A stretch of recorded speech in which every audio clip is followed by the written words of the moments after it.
Yo guys, what is good? Welcome back on the Uncle Sharma channel. Hope you guys are doing well. What are we here to do today? Two things actually. Post-match reaction to Real Sociedad Inter 1-1 away, and preview to the weekend's game against Empoli. Now, apologies for not being here for the post-match reaction for Real Sociedad Inter. I had to miss it due to some family commitments. But to be honest, guys, when you miss a match like this, you're actually kind of half glad you missed it because I rewatched it. It was one of the worst games under Simone Inzaghi. He's been here for over 2 years, 2 seasons, coming up to the third season. Without exaggeration, this was one of the worst games under Inzaghi. And we're going to cover it for a few minutes first before the Empoli preview because, wow, first of all, regardless of how bad Inter were, Real Sociedad, big shouts out to them. What a performance. Pressing, my goodness. I think the last team that managed to press us like that was Liverpool, uh, you know, a couple of seasons ago in Inzaghi's first season in the Champions League. Apart from that, I don't remember a team, pressing us like that. Maybe Torino one time in Serie A did that to us. Yeah, it's only a handful of times I can really remember a team pressing us, but doing it so aggressively, but also so well, not just like madman, but really targeted, man-oriented press that put us in real difficulty. And Inzaghi and co just didn't have the answers for it. And that there was a lot of rotation by Inzaghi, more rotation than actually was expected in a lot of the predicted lineups, which I was kind of happy about. But you can also see why I was also happy with the predicted lineups, where we only predicted, Pavard to start and Dimarco continuing to start and the front two to continue to start. In the end, too much rotation. You see the team doesn't quite gel. It hasn't got the same chemistry. And Aslani had to come in. I asked for Aslani to start. Inzaghi said he was going to start. Aslani did start, and it was a difficult game. He wasn't good. He wasn't good. But at the same time, I don't really understand because I wasn't watching it live, but I was looking at the Twitter feed. I was looking on Discord, Reddit after the game, and there was a post on Reddit that said Aslani in the post game reaction or the live game reaction on Reddit had the most mentions, more than Bastoni, who made the mistake, more than Barella, who almost got himself sent off, more than Lautaro Arnautovic, who were doing nothing for most of the game until Lautaro's goal, of course. But somehow the focus seemed to be on Aslani, which to me is a bit confusing. I think Aslani was actually affected by the early yellow card, which was not a yellow card. Barella should have got early yellow card for his weird tackle that he did at the beginning, and Aslani got a yellow card for just a slight nudge, a late nudge push on someone. And obviously, under Inzaghi, Aslani already knows my time. I'm not finishing this game because we know with Inzaghi you're gonna get subbed out as soon as you get that yellow card. And he wasn't the same because I thought he had actually a decent start to the game. Aslani, he had a couple of decent passes, one nice spray, but overall, yeah, he's still not showing that he is ready to take on the mantle when Hakan is away. But at the same time, did Mkhitaryan coming from his man of the match performance against Milan, did Barella help him out in any way or shape? No.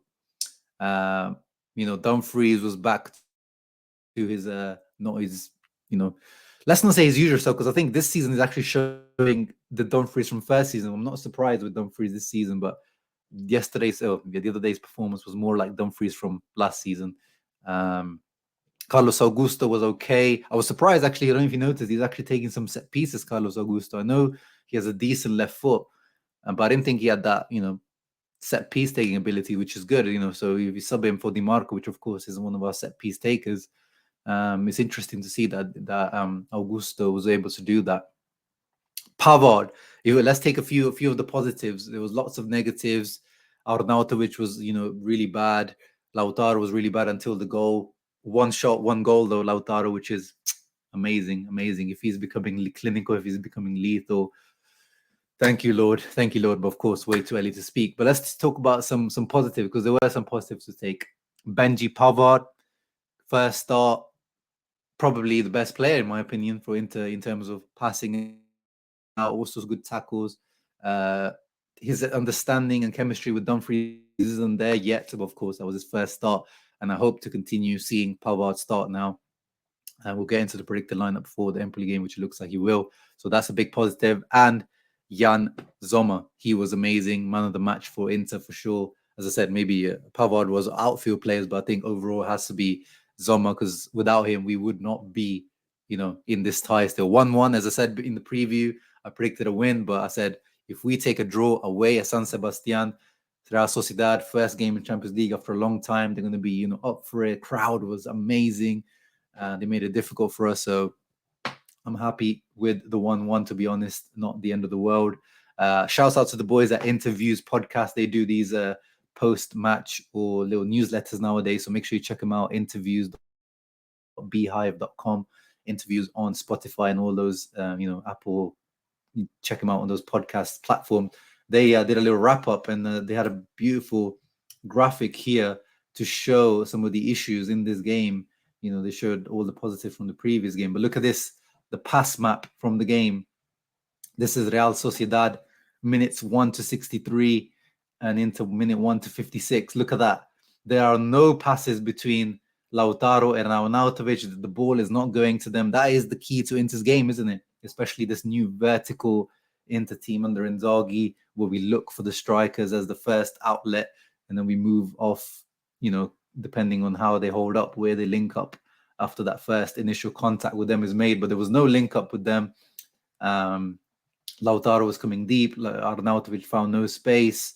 It was awful. It was really, really bad. Sociedad caused us all sorts of problems. You see Oyarzabal, this is the striker, the false nine. Look how deep he comes, giving us no reference points, which I said, that's how Inter centre-backs struggle. Fantastic game from them. But, after the game, Lautaro said, this is not us. This is not how we should be playing. This is not how Inzaghi prepared the game. This is not how we prepared the game. Not good enough. Really good words. Inzaghi said things along the same line. So hopefully it's a little blip along the way. In the Serie A, 4 wins out of 4, only 1 goal conceded. Maybe we needed a little bit of a humbling. Maybe we needed it. You can't win every single game. And we know this team over the years, it has a bit of a, I want to say arrogance, but it just kind of, the players always talk about it as well. Like this kind of sense of like when things are going well, they start to get a bit overconfident, which is weird. We think there's so much experience in this team. It shouldn't happen. You see some of these stats here from the Interviews boys as well picked out. XG, they completely dominated us. X-threat, they dominated us. Possession, we had more possession, which was, I predicted before the game the other way around. I thought we would have slightly less possession, but that's when,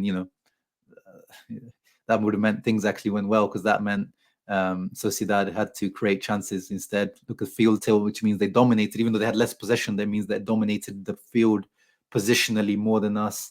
Their defensive height was higher than ours. Like they were pressing the life out of us, and we had no answers to it. But yeah, 1-1 is okay. Not end of the world, but we cannot perform like that ever again in the Champions League. And this group is difficult. Benfica lost to Salzburg at home. This is the problem when it's such a balanced group, like we said. In other groups, when you have teams dominating, you just know there's going to be 2 teams that are going to have, 9, 10, 12 points. But in this group, when any team can beat any of the other teams, it actually makes life really difficult because all the teams are picking up points. So Inter definitely now have to win the remainder of the games at least. So let's see how that goes. But let's move on to the Empoli game. So kickoff is at, let's have a look. What time is kickoff? Domenica, so Sunday at 11:30 a.m. for me, 12:30 Italian time, 8:30 p.m. I think Australian time. So yeah, one of those weird kickoff times. We know what it is. Those lunchtime kickoffs, always tricky, always weird. Always they feel like the players don't have quite the same energy as other kickoff times. And Empoli, I know that they are the worst team in the league. They've lost every single game. They've been smashed left, right, and center by every single team. Minus 12 goal difference. They got beat 7-0 by Roma of all teams just the other day, last weekend. And they fired Zanetti, the coach, Paolo Zanetti, quite rightly. Something had to be done. And Andrea comes back in, who was their coach, not last season, but the season before. And he was also the coach another previous season. So they could have that new manager bounce. And of course, they can't, same like Inter, at some point, this loss streak has to end. So it is a tricky game. I do not want Inter to underestimate Empoli. They will be fighting for their lives because they have to already. And the team is still pretty much the same as last season. The problem is they sold, we know the goalkeeper Vicario, who was probably one of the best goalkeepers in the league for a few seasons now. And they didn't replace him because Berisha was just already the backup, if I'm not mistaken. So they didn't even invest the money to replace him properly. And that is the big loss, I think, because Vicario outperformed in terms of, he probably got more points just from Vicario saving their asses in some games, and now that just doesn't happen. And they didn't really invest in the rest of the squad either. As always, they have young, interesting, nice young players like Cambiaghi up front, Baldanzi, of course, we know Fazzini is also a nice talent. But apart from that, they really did not invest in the squad, into the team. They got Daniel Maldini on loan. Of course, he scored against us last season, so he's one to watch out for off the bench if he comes on. But he's not available at the moment, apparently.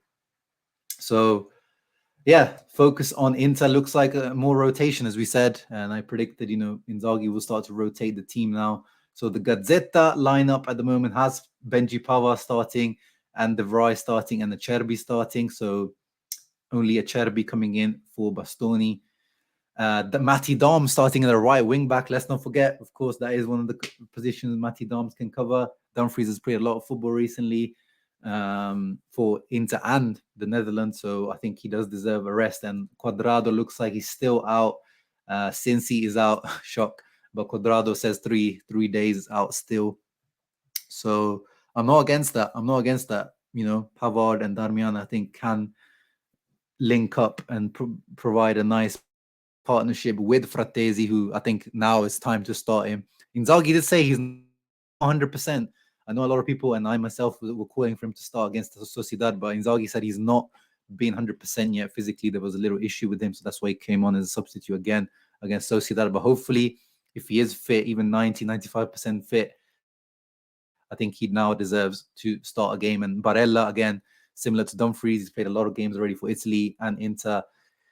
If there's one player to pick, Inter have been in amazing form this season, and I'm not saying that he's been playing crap, but Barella has not been at Barella level until now. And I don't think it's the end of the world if Frattesi starts instead of Barella. Hakan hopefully comes back in. Mkhitaryan continues. Again, if it's Barella or Mkhitaryan, Frattesi should come in for one of these two. And Di Marco slots back in. Up front is interesting. Gazzetta have Thuram and Alexis Sanchez starting. I think Thuram 100% has to come back in now. We missed him for sure against Sociedad. He was the type of player we needed against Sociedad. They were playing a high line. We needed someone to go in behind or, make the ball stick when he comes deep to collect.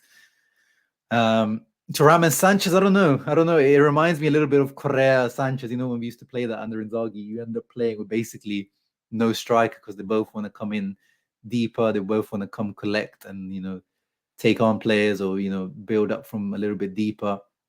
So I hope, at least if it is the starting to, at least Thuram does occupy the area a little bit more and has that presence in the box a little bit more, because you end up playing kind of with like two false nines. But yeah, I'll be okay with the strike force, but I think maybe I would continue playing with Lautaro, to be honest. Lautaro, Thuram. Although Alexis probably deserves some minutes as well, but this is not a charity. We need the 3 points. We need to continue going. Empoli are there for the taking. And that's what Sky Sport Italia has predicted. They've predicted Lautaro and Thuram up front, and Barella, Aslani and Frattesi. So Sky Sport are still predicting that maybe Hakan hasn't fully recovered from his issue. They've put Cuadrado and Hakan as dubbio, which means in doubt. So I hope not. I hope Hakan has recovered. I mean, again, it's not the end of the world. This is actually the perfect game for Aslani to play in, not away at Sociedad in Champions League. This was probably, if there was a game to rotate Aslani in, would have been this game. But of course, you can't control Hakan's injury.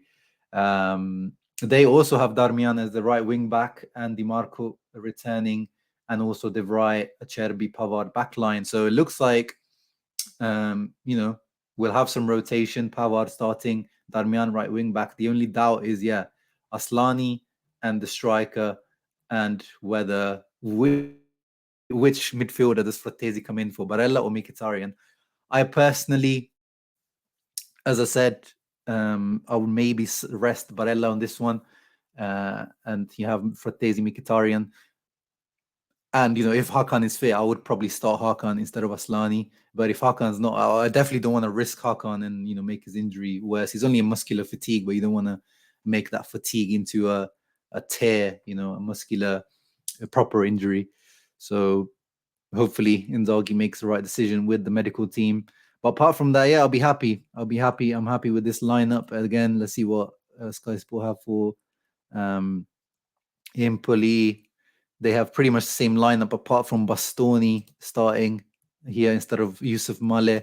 Bastoni, of course, we know from Spezia, a very good player as well. I'm surprised no other teams in Serie A went for him when Spezia got relegated. He's a good player, can play fullback and centre mid, neat and tidy player. But apart from that, we should be making good work of this team. And I think we will return to winning. Empoli will make things hard for us. If Thuram plays, I want to see how he copes with the low block. That's the one doubt I still have with Thuram when we play against the low block, which I'm expecting this Empoli team to do now after they've been getting killed left, right, and center. But I think we will win.